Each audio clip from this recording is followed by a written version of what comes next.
Like a Jedi Knight. No, better than that. A Templar Knight. This is I believe in FIFA. Yes, I'm talking about the soccer video game. It might seem like that stupid topic that any junior boy would choose to get out of writing a legitimate essay, and I guess in a way, it started out like that. But after thinking about it for a bit, I realized that I actually have a good reason to believe in FIFA. That reason is friendship. My best friend and I play the game an almost unhealthy amount. It's one of the main things that we do together. However, this isn't the usual millennial use of technology to interact with others without having to really interact. We never play online. The only time we play together is when we are at each other's house, sitting side by side. The amount we bond through this, which many assume is very little, is actually tremendous. This is due mostly to the emotional gamut that we run during the duration of a 6-minute game of FIFA.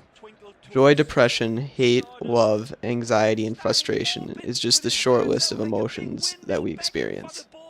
Though we are best friends, a single game of FIFA tears our friendship apart. Don't worry, that's a good thing. I show up at my friend's house. Without even speaking, we run down to his basement, grab the controllers, and pop FIFA into his Xbox. It is the same every time. He chooses the English juggernaut Chelsea, and I choose the Russian powerhouse Zenit. We will catch up with each other and joke around a bit, but the second that the game starts, the room goes quiet. Sitting there in a tense silence, everything is still except for the furious mashing of buttons on the controllers. Even though we play for only 6 minutes, it feels like an eternity. Every shot off the post or breakaway chance is a minor heart attack for the both of us. Overtime must have started hours ago. I start to wonder if this game is ever going to end. Then it happens. One of my players breaks through and scores the game-winning goal. Time freezes for a second as we both process what just happened. I jump from the couch and scream my thanks to God as I celebrate so excessively that I could be mistaken for having just won the Super Bowl. He curses the life of his goaltender and slams his control on the ground so hard it's a wonder he doesn't break it. In this moment, we are no longer friends. I can say with certainty that he hates me. How do I know? Because every time I sit there in his position as the loser, I feel the same way. But it doesn't last long.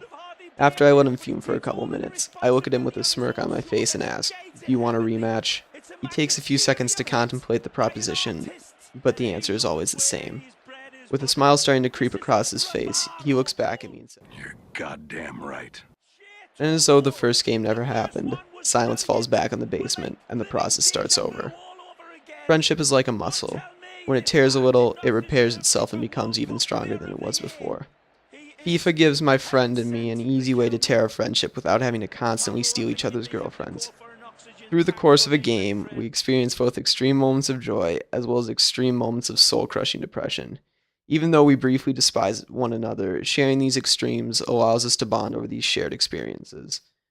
It doesn't matter that FIFA briefly ruins our friendship, because in the end, we get even closer as friends. It is for this reason that I believe in FIFA. It is also for this reason that I believe that whenever my friend and I can't think of anything to do, all that I need to say is, how about FIFA?